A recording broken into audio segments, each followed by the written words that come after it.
Who should the Royals trade at the trade deadline, and who should they trade for? Check it out. You are listening to KC Sports Network, the #1 podcast network for today's Kansas City sports fans. With former players from your favorite teams, informed perspectives, and former insiders, this is the place for you. You can find us wherever you listen to podcasts or on our YouTube channel, all over social media, or our morning newsletter, KCSN Daily, dedicated to your Kansas City Chiefs. KC Sports Network is proudly presented by Emprise Bank, your partner in possible.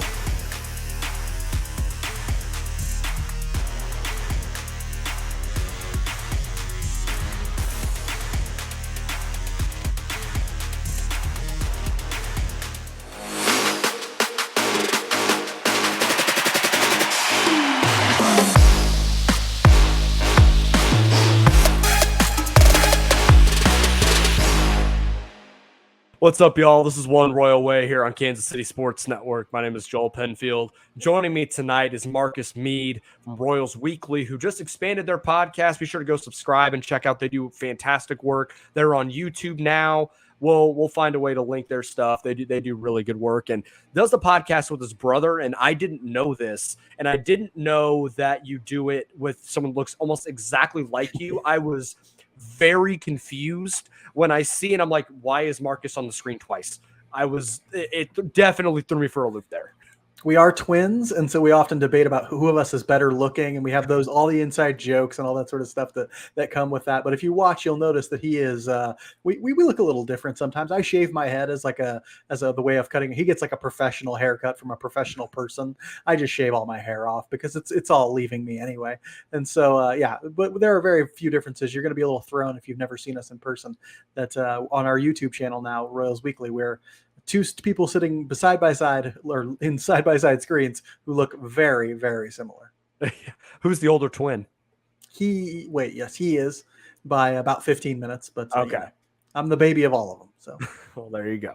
But no, seriously, they do incredible work. They do a weekly show, and it goes super in depth, just like we try and do here. So I wanted to get Marcus on for some of his thoughts here. Before we get to all of that, we got to throw our ad for Kansas City Strength and Conditioning here. A quick word from them.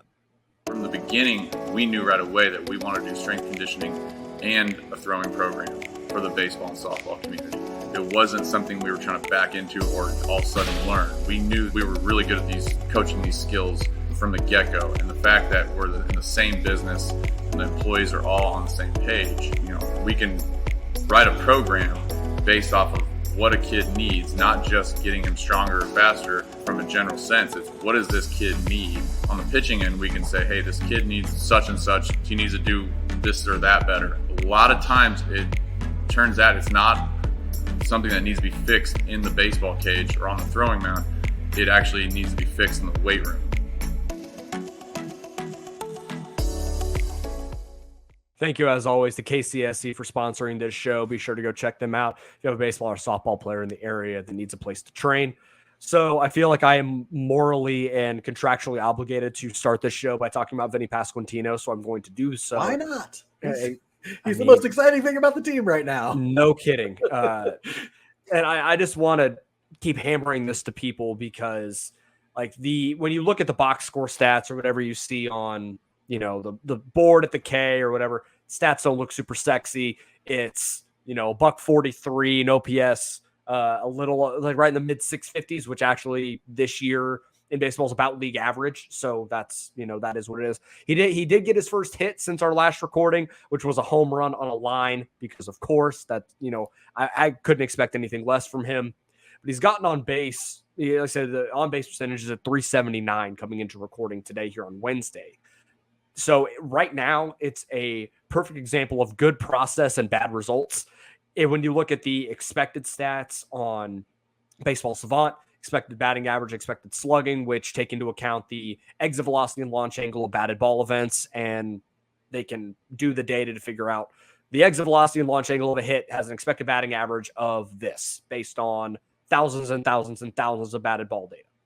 Vinnie Pasquantino coming into tonight has an expected batting average of 313 and an expected slugging of 585. All this to say, he's going to be just fine. He is doing everything he is supposed to be doing. It's just the results and the luck have not come his way. But he doesn't look out of place. As I mentioned last week, he looks super comfortable in the box. He knows his approach. He has done a great job of getting to 2-0, and he knows, like, he's able to hunt his pitch. He gets that pitch, and he's just fouling it off right now. I mean, that's kind of the same thing we saw Bobby Wood Jr. early on, where he would get that pitch, and he'd just miss it. And now you're starting to see Bobby starting to get to that pitch a little more and actually put it in play and get a hit on it. Vinny's going to get to that point too. It's all about the learning process, but the process in which Vinny's going about things right now makes me think he's going to be perfectly fine. Yeah, if anything, I'm actually pleasantly surprised at how quickly that transition happened. Like, there was no bump in the road for him, really. I mean, No. we look at you would completely understand if a guy got to the major leagues and started trying to do more than he should, or started trying to, had a tough time adjusting, and was trying to do, like, hit a home run every time he got up there or impress the coaches or things like that. He hasn't. He has been the exact same guy that he was down in AAA, the exact same plate appearances, just taking walks when he needs to take walks, finding balls, hitting them hard. Eventually those will start to fall. You know that they will for him. You hit enough line drives, you hit them hard enough, they're going to be doubles, they're going to be home runs. He's got a couple base hits already. As you said, the expected numbers are really, really good for him. The weighted runs created plus right now is 111 for him. He's 11% above league average right now as a hitter. It just so happens he only has 29 plate appearances, Yeah. And so I've been really, really pleasantly surprised that the transition has been so smooth for him so far. It doesn't look like he's really going to have that much trouble at all moving into the major leagues. Doesn't look like he's going to have what a lot of guys have had going from AAA to the majors, which is this major adjustment period where they look really, really they struggle mightily to start. He doesn't look like he's going to have that because his plate approach is so, so good. And that's really great to see, because as a Royals fan, you're used to guys struggling when they get to the major league level. You're used to that really disappointing thing. It's nice to have a guy who had so much hype do really well to start. Eventually the hits will come, and it'll be all at once, because that's what he did in the minors too. He's the type of dude who, he'll have an 0 for 10 stretch, and then he'll go, 8 for his next 15 or something like that. He's the type of dude who will do that occasionally. And so, but he's taking walks the whole time. He's putting in great plate appearances. So I'm not worried at all, because he's helping the offense all the time.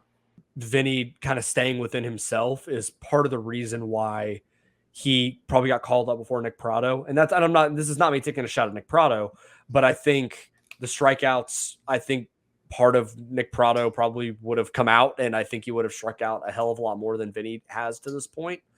So I think Vinny being able to work in the walks and the hard hit balls and work and see more pitches, I think is probably part of the reason why. And Vinny's not trying to be something he's not. And with Pratto being a younger player, I think that could be part of why they made that move. And that was a move that I was kind of waiting on since probably March. I said that Vinny was going to get called up before Nick, and that's been the case. And I think all the reasons why I thought that would be, with Vinny having a more advanced approach, he's not going to strike out as much. The ceiling may be lower, but the floor is much higher. And we're starting to kind of see that come through right now.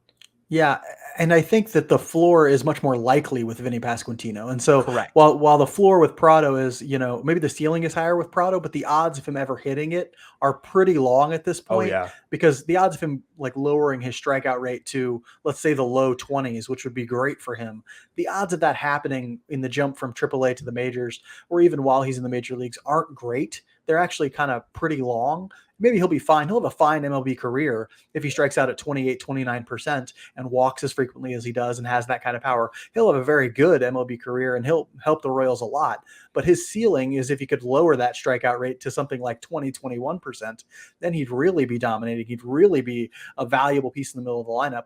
The thing I think people underrate in terms of the value of having a Vinnie Pasquantino and bringing him up is the way it lengthens the lineup. And you're really seeing that with the offensive production that they're having in the game tonight, for example, or like generally speaking, since he's been up, he is lengthening that lineup in a really important way. Anytime you replace a hitter, even who is as hot as Santana was, but really replace a hitter who is not great with a guy like Vinnie Pasquantino, who's going to always have good at bats, who's going to always have that power potential.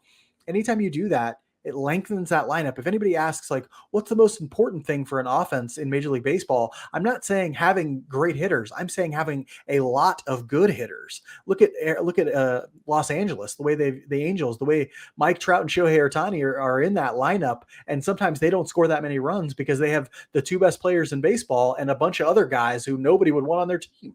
And it's like, you need length. You need it to be good 1 through 9, or at the very least 1 through 7 or 8. And right now, adding a guy like Vinnie Pasquantino to the middle just really supplements and makes that lineup longer. Yeah, it's really funny to me how when they were talking about, when they were kind of hesitant to call him up, they wanted to see the lip service of him wanting 500 to 550 at bats, and they don't want to put too much pressure on him. And it took all of 2 friggin' games for Mike Matheny to put him in the cleanup spot. Yeah, that's great. It just makes me chuckle. No pressure, Vinny. You're now our Vinny, 4 hitter. And that Vinny probably just went, all right, dude, let's go with a good laugh, and went out and did his thing. Vinnie Pasquantino has been hitting 3 or 4 in every lineup he's ever hit in his whole life. Pretty much, yeah. He's fine. He doesn't care where he hits in the lineup. It doesn't matter. What matters is he's an additional good hitter, and you really needed that in this lineup. Exactly. So another thing that I thought coming into the year was going to be better than it has been is the bullpen. And at times it has been good, but it's super inconsistent. And I don't know. I'm trying to think of how I want to word this or how I want to go about this, because I think that there are pieces in the bullpen that are good, but are they being deployed correctly? They're obviously not being coached correctly. We know that on multiple fronts.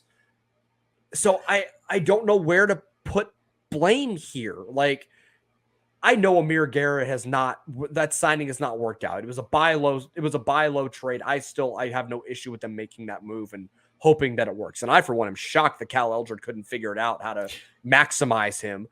But I think it's just the deployment of multiple of these guys in situations where they're not going to succeed. It doesn't make sense. Like, it is obviously the players have to perform, and a lot of them have not done that in multiple spots, especially in this Astros series. Is on the coaching staff, for the pitching coaching staff, for not getting these guys in the right mindset and coaching them through some of these things. And it's on Mike Matheny for not deploying them properly. So it's just a whole bag of shit, basically, is what we're seeing. It's a problem. And Scott Barlow is awesome. And you gave up a 440-foot home run to Yordan Alvarez. Congrats. A lot of other dudes have. Mm-hmm. Let's just, I'm not mad about that. It's the previous other moves that they made by sending Joel Payamps out for 2 innings the other day against Detroit, which didn't make sense. Bring in Amir Garrett and not a clean inning when he has struggled in his previous 2 outings. It was the deployment of Colin Snyder in clean innings, which apparently he couldn't pitch in. Well, it was thinking Colin Snyder was ready to pitch in a major league bullpen anyway. Like that, to me, right. I understand that it looked like he shoved in spring training, but how many innings did he pitch in spring training? Like 7? You don't make bullpen decisions based on spring training performance. Like, you just can't. Right. But the problem was they needed arms, and so I think when we ask ourselves, like, well, why is this bullpen worse than we thought it would be, and it as bad as it is, because it is among the worst in baseball, we have to say, like, it's a perfect storm. When you're this bad as a bullpen, it has to be multiple things going wrong. Yep. One of but it is all systemic, right? It is all ultimately the result of bad pitching coaching. Really, it is overall the result of the people in charge of the pitching in this organization, whether it be signing pitchers, whether it be coaching pitchers, developing pitchers, have been bad. They've all been bad at it. And as a result, you get a bullpen that is dead last in walk rate, right, at 4.73 walks per 9. That is tied for 27th in WAR at 0.3. They've almost been just replacement level. That's how bad they've been, right? And so when that perfect storm hits, it's not just because the bullpen has been bad. It's also because the rotation has been bad. And so the bullpen has been used a bunch. And when they get used a bunch, they got to bring in guys nobody would reasonably play if they didn't have to have guys, right? And so I don't think in an ideal situation, Matt Peacock gets as many innings as he's gotten for the Royals this year. And he's on the Blue Jays now. And now he's a Blue Jay, right? Like, because they needed to DFA him because they needed more guys. And like, so that they're constantly in this process of like just looking for and scrounging for arms. Abreu, you remember him, they got him and then Royals legend Albert Abreu. Yeah. Yes, Royals legend Albert Abreu at this point. They got him, they traded for Johannes Morel for him. He was on the team for maybe 2 weeks. They DFA'd him and he got picked up by the Yankees. They are cycling through relievers right now at a pace that is insane. Why? Because they need innings. And so when you're constantly behind the 8 ball like they are, it's the result of bad process. It starts with bad process and everything trickles down from there. It's bad process with the pitching development. It's bad process with the pitching coaching. So starters don't go very deep and you have to lean on a bullpen. They're walking too many guys. You got to get a new guy in and it all just cascades from there. There's no way to patch it over either. You're not going to patch over bad pitching coaching and bad pitching development, not in season anyway. Maybe if they go get somebody in the off season or a few guys in the off season, but there's really no way to get better until we start replacing things at a foundational level. And that means replacing a pitching coach and maybe replacing pitching development guys. Yeah. And this is a Matheny thing too, because one of the biggest issues that I saw Cardinals fans talk about, aside from locker room culture and things like that, was bullpen management or lack thereof, and could not manage one for over the course of a full season. He overused guys chasing every win. And that has still been the thing that people have talked about, which I think has led to that tense, quiet locker room that I talked about with Josh last week. Like trying to, in an attempt to chase every win, he has taxed the bullpen. And already it is July 6th. And these guys have probably already thrown Scott Barlow's probably thrown 10 to 12 more innings than he's had to. There are other guys who've probably thrown 6 to 8 more than they should have at this point. If these guys are wearing down now and already starting to show cracks in the armor now, I can only imagine when we get to August when there's already still nothing to play for and they're still managing to blow games. Like, it's all bad. I'm trying to not try and make everything bad and awful, but everything is bad and awful. It certainly feels all bad and awful, especially when you can't throw strikes, right? And that is like this fundamental thing as a reliever you have to do is throw strikes. Oddly, if you look at I looked it up like a week ago, expecting to see that they had thrown the most innings of any bullpen in the league. They've actually only thrown the 15 most innings. Oh, wow. So they're right in the middle of the inning in terms of most innings thrown, but that doesn't actually tell the whole story, right? It's all about the usage of the guys that are actually throwing those innings. Exactly, right? It's also about like how they get used in games and when they were used throughout the season. So like they were torn up really early. Like really early, they had a lot of starters not going very deep into games. And so really early, they had to start throwing a lot of innings. And then they took their foot off the gas with the bullpen a little bit. They had some starters going a little deeper sometimes. But by then, the bullpen was toast. Then they had a long run of games in there. Remember, they played 19 games in 17 days at one point, and that just tore through their bullpen. And they're cycling guys in and out. And it's like, anytime you're doing that, the next guy you go to is going to be even worse than the last guy in your bullpen. And so, that's how the Matt Peacocks of the world get a lot of playing time. That's how, other Albert Abreu's end up getting traded for and things like that. There are positives. That's what I was having this conversation with Mike on an episode of Royals Weekly a couple weeks ago. The weird thing is I can point to 5 or 6 guys in this bullpen and say, I don't hate them being in the bullpen. No. Like I don't hate Jose Cuas in the bullpen. Barlow is obviously one of the most valuable relievers in Major League Baseball. Stamont is pretty good, but he's injured right now. I don't hate Payamps. I think Payamps has pitched really well this year. Yep. Dylan Coleman obviously has remarkable stuff and is very talented. You can point to the guys who have a lot of talent in this bullpen. I think you were right with your original point. Like it's just about how they've been deployed and sort of the ways in which they've been used. And then the depth. You have to have depth because if you're going to go through 10, 12, 14 guys in the bullpen, you can't have guys in there like the Matt Peacocks of the world. You can't have guys in there who are going to, like Amir Garrett, who are going to throw up 7, 8 earned run averages. That's going to destroy you. I do want to throw out this stat as well. Don't think that this bullpen isn't striking guys out because they are striking guys out. Yep. They're 8th in strikeout eighth in Major League Baseball in strikeouts at 8.29 per 9. That's really good. The big thing, the crux of the thing, and this is a Cal Eldred staple here, they walk way too many guys. that taxes them more. That makes them, it's all cascading. It's extra from pitches. There. Right. It all cascades from there. Yeah. The day that these guys get a break, generally speaking, are John Heasley days. Because outside of the blow up he had against Texas earlier last week on that Tuesday, he goes and you're going to get at least 5 innings, sometimes 6 or more. And it's going to be, he's going to give up 2 runs, walk maybe 1 or 2, strike out 4 or 5, and keep you in the game. And you need guys like that. I'm hoping that as the season goes, we get more starts like what we've seen from John Heasley so far, who's been the most consistent pitcher that the Royals have had all season. I'm not saying he's spectacular by any stretch, but he's been the most consistent because you know what you're going to get start to start. And that's what managers are really looking for. They want to know what they're going to get. Oddly, Brad Keller will occasionally give the Royals one of those starts where a few of them in a row sometimes. Occasionally being the operative word, though.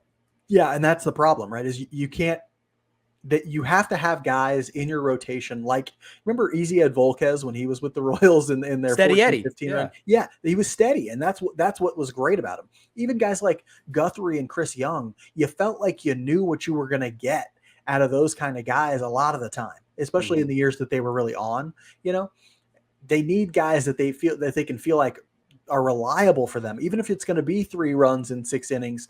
It's okay. I know that's what I'm going to get. I know we're going to have to score 4 or 5 this game. That's fine. But you need to go out there and be a little bit more consistent and predictable. But you can't be that when you're walking people. This is why walks are so bad as a pitching staff. If you are if your pitching coach comes in and it's a culture of walking people, you're in huge, huge trouble. And that's what it is for the Royals right now. It is a culture of walking hitters. Yeah, I have reached like the grieving point of acceptance. Like it is what it is. I just want to get through this year and pray that they make changes because I know that it's not going to happen mid-season. And I've said that for a couple of weeks now. Like, we know it's not. So we might as well just sit back and just go. That's why I'm trying not to complain about it too much on social media. Will I still screenshot the mound visit? Absolutely, because it's just a bit at this point. But fans should really know what's being lost as a result of that. I feel like we don't talk enough about the opportunity cost of not making moves, right? Like we talk about, like, it feels like Dayton Moore is one of the most conservative presidents or general managers. We can call Picollo the general manager since that's what he is. But whoever's running this team right now and has been for the last 15 years, 16 years, is one of the most conservative leaders of a baseball team that there is. Just does not make moves, be they trades, be they signings, be they coaching changes, whatever. Something is lost when you do not make that move to fire that pitching coach. And that's a year's worth of development for Brady Singer and Daniel Lynch and Brad Keller. These guys are 25, 26 now. Okay. Brad Keller is not young anymore. Brady Singer is not young anymore. Daniel Lynch is not young anymore. You are losing a year of their service time. You are using a year's worth of development. You could even be losing a guy's entire career if what he's done is lost confidence and now has no clue what he's doing up there on the mound. The consequences are that potentially that large. I don't know why they're not making moves, because the opportunity costs of not doing it are enormous. But he has a great attitude. But he's a great husband and father, which really matters to me. If you're listening to Rex, he's really a father figure for these players. And so, he's their daddy if you listen to him. So, who wants to fire their daddy? You can feel the pain in my voice right now. I guess I was sitting in the third deck of the game last Tuesday watching for Vinny's debut, and Eldred walks out there to talk to Heasley, and the guy 3 seats down from me just goes, "Oh God, here we go." And I'm like, okay, at least I know it's not just me that does this. That at least made me feel a little bit better inside. That we're all commiserating as we all see the slow walk out to the mound to then it all go to hell in a handbasket, more than it already had prior to the said mound visit. I'd say it gets better, but there's really no evidence to there's really no evidence that it does. No. Well, good news is, folks, the Royals will be back this weekend at Kauffman Stadium playing the Cleveland Guardians. We're going to just go out and watch this team. They still need the guys on the field need our support. Yeah, they're scoring runs. You like to see runs scored? The offense is fun right now, man. Yeah, it actually is legitimately fun to watch. And the hire of Alex Zumwalt is certainly has played a massive, massive part in that. And if you're looking to take your crew out to the K this summer, be sure to check out our friends at Tickets for Less. Ticketsforless.com has the best selection of tickets for all your favorite sporting events, concerts, and shows, including the Royals. Tickets for Less never charges per ticket fees, saving you big time over other sites out there. You can even save more when you use our exclusive partner code at checkout. Simply enter the code KCSN22 when ordering your seats at ticketsforless.com. That code again, KCSN22.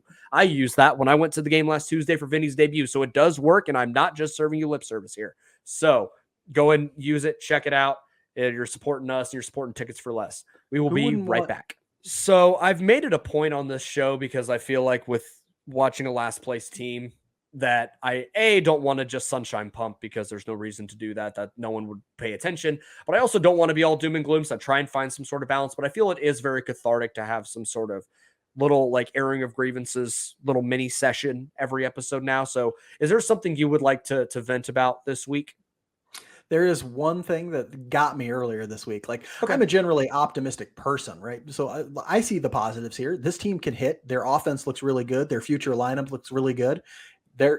Half their team basically looks good, and that's something to be positive about. Yeah. And so they changed the pitching, maybe the people leading the pitchers, things might turn around for this team. But then I read something like this from JJ Picollo. This was an article written by Alec Lewis of The Athletic, and he quotes JJ Picollo talking about the trade deadline and making trades and things like that as saying, quote, "We're pretty quiet. We don't necessarily shop our players," JJ Picollo says. I nearly lost my mind when I read that. I was like, why the hell don't you shop your players? Like, why not? And he goes on to explain, well, we don't want them reading their names in the rumor columns and stuff like that. And I'm what is going on? They know that they know they play for a team that is 20 games under 500. And as a result, they may get traded. Like, they know how baseball works. This isn't their first day, in being involved. If I know how it works, they know how it works. And so that is nuts to me. Like, you are near last place team in Major League Baseball. You're competing for next year's first overall pick, right? You need talent as in a bad way. Right? You need talent as bad as any team in Major League Baseball. You should be shopping your players. You should be working the phones all the time, trying to find whatever team is willing to give you the most return for whatever player or player package you have.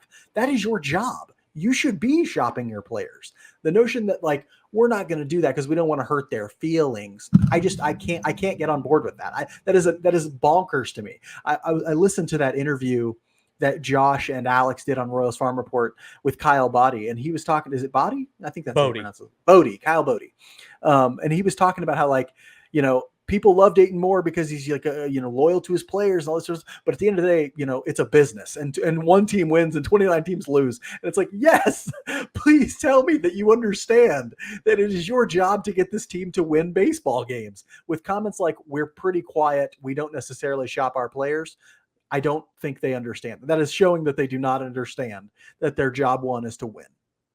Yeah, and I understand. I think that I'll try and counter a little bit because there was another quote from JJ Picollo. It might have been on the radio. I don't quite remember where I saw it. I saw Alex posted it from the Royals Farm account about JJ talking about him being more of more aggressive when it comes to wanting to make moves like that than Dayton and others in the front office. So I think he was speaking generally about they don't want to shop them. And I get it to a degree. Like, I understand, and I think that's just kind of the human side of the Royals, right? Like, I think that's where some of that comes from. But they still make trades. It's not like they don't. Yeah. So they still it's a willingness to make a move, but also not just jumping at the first move, because I think JJ knows how important this trade deadline is for the future of the organization to get an influx of talent that they need. So if you want, and he's even said they've been working the phones the last couple of weeks about Benintendi. Yeah. What that says to me is that they wait for people to come to them with interest in players. Yeah.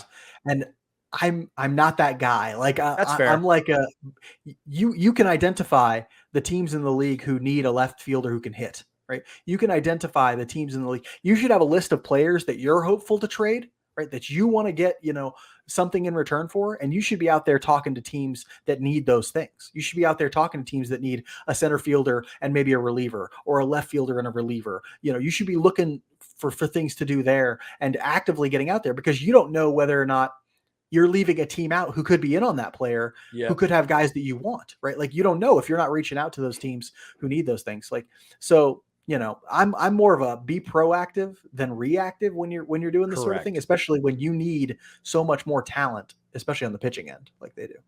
Yeah, no doubt about it. But also, do we really want to bring in more pitching? I know that's right now. It's always a catch. It's always a catch-22. But you got to do something, man. Right. You got to do something. You got to do something. So I totally agree. When do you think we're going to start seeing some significant movement on the pitching side, or like on the trading side?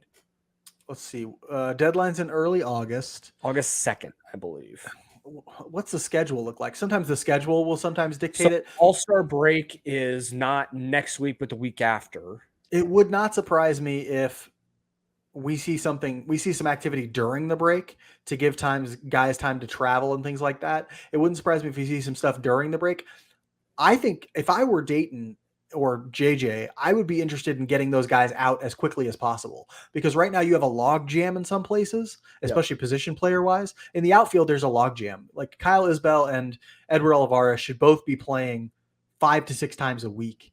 And right now, Kyle Isbell's playing 1 to 2 times a week because Michael A. Taylor's still here, because Benintendi's still here. They just don't have enough room to get all these guys in. And so if I were them, I'd be looking to move them as soon as possible.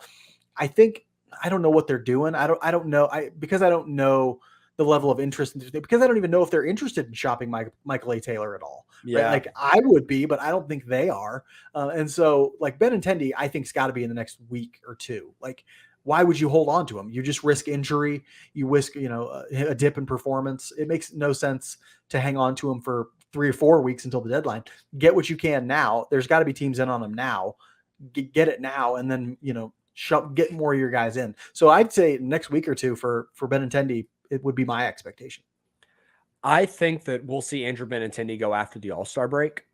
Why? Why wait? Because he's going to be the Royals, more than likely one of the Royals participants. Like, I think Scott Barlow probably will be as well. You can't select pitchers, but I think he's going to end up there as well. And I think the Royals probably want to have their guys in the All-Star game, and then you make that move. Not saying that's the right move, but I'm saying that would be the very Royals thing to do. That would be the Royals thing to do. Like, they'll probably start like taking serious offers, and the minute he comes out of the game, he gets his one at bat. And once he comes out of the game, then they'll start working the phones. Yeah. See, to me, that makes no sense, because you are running a huge risk. We saw Bobby Wood Jr. hit in the hand by a pitch last night. All it takes is one of those, and you get nothing for Benintendi, right? Like, that's all it takes. And so the second I get something that I think is a good value for him, he's gone. I'd be packaging him with a reliever of some kind. I know Scott Barlow has a lot of value as a reliever, so you should get primo return for him if you decide to move him. But it doesn't have to be him, right? It can be a guy like, maybe Payamps has some value as a reliever because he's had a really good year. Stalmont is hurt right now. I don't think teamers are probably as high on him as some other guys in the bullpen, but I'd be looking to move some relievers who I think could get some return, and I'd be looking to package those with Benintendi to make that return something significant. I've been saying it for weeks. Benny and Barlow for Jordan Groshans, and let's party. I mean that'll do. It's weird. If the Rays come calling on a reliever, don't answer the phone. Well, what's weird is like when I think about who do I want them to target in these trades, what do I want them to go after? I love the Groshans idea because I think the Royals would turn him into a really, really good player. Third baseman that they desperately need, and they need third base, right? And so that's a really good get if they could get somebody like Groshans or any good third base prospect. At the same time, I ask myself, what does this team really need? Where do they really struggle? It's pitching. They cannot pitch. And that's the real deficiency of this team. Could they patch over their third base issues? Probably. They could probably patch over their third base issues, get a platoon of Rivera and somebody else, or find something, right? Like or maybe Massey solves that problem eventually for them, or Lofton. They need starting pitching in the worst way, like so badly that you've mentioned it. There's nothing that's going to solve the problem of Cal Eldred except for firing him. And so, but I think you got to go for pitching. That's the thing I'd be targeting if I were doing this, because whether it's Cal Eldred's fault or not, you're only helping yourself. You get more and more talented pitching. Yeah, being able to stack more pitching is certainly something this team could use, but it goes back to the old saying of there's no such thing as a pitching prospect. Mm-hmm. So you're taking a significant risk bringing on someone else's, and if they're willing to trade them, unless they're like super desperate, then there's probably a reason why they're willing to move off of them.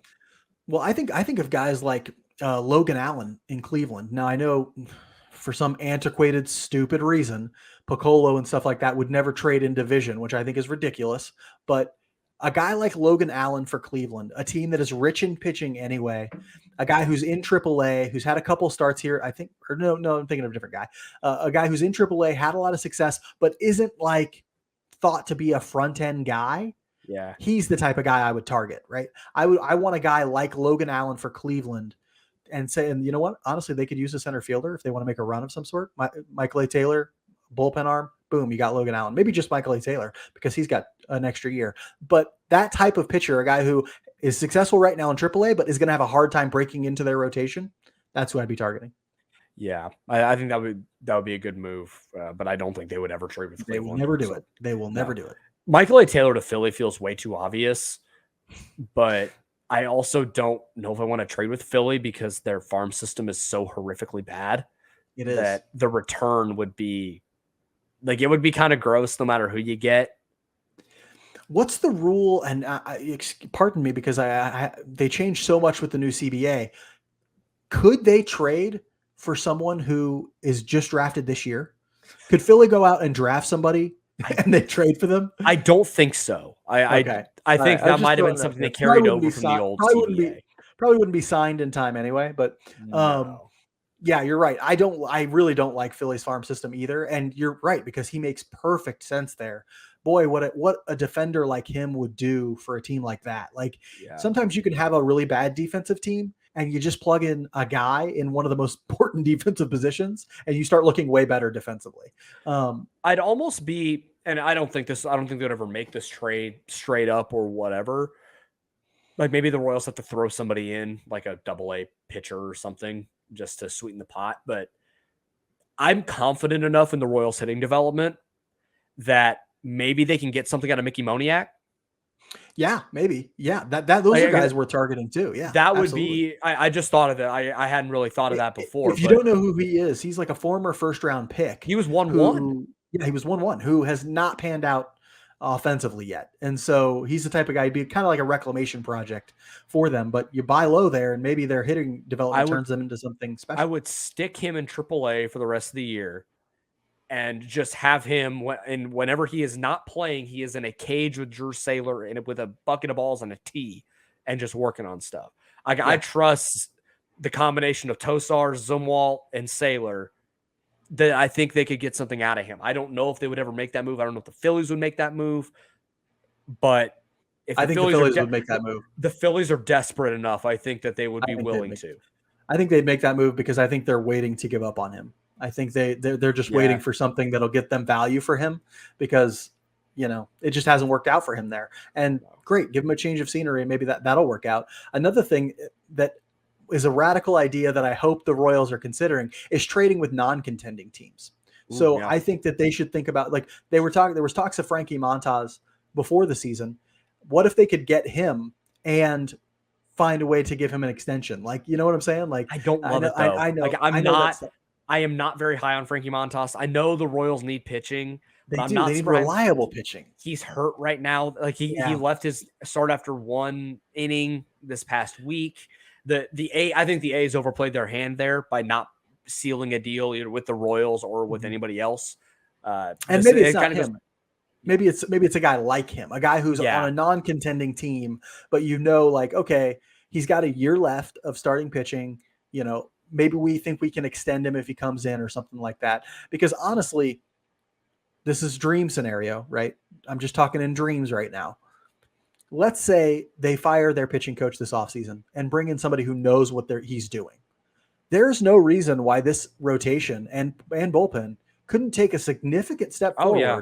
And then you have an offense that has been top 10 the last month and a pitching staff that took a significant step forward. Like, I'm not saying they can contend next year because they can't. But you're one pitching coach and pitching coordinators or pitching development people away from having a decent, and maybe a little bit another pitcher somewhere. You know what I'm saying?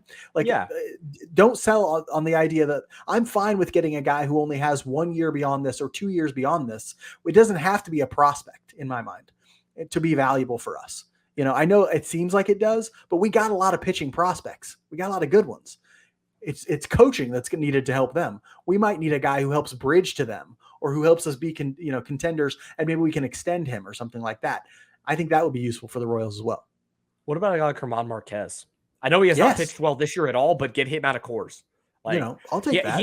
He's the only dude that's had legitimate success pitching at Coors Field. He's gotten roughed up this year, but you get him away from there, maybe there's something. And that was a move that Josh talked about preseason, that would be a move the Royals could make.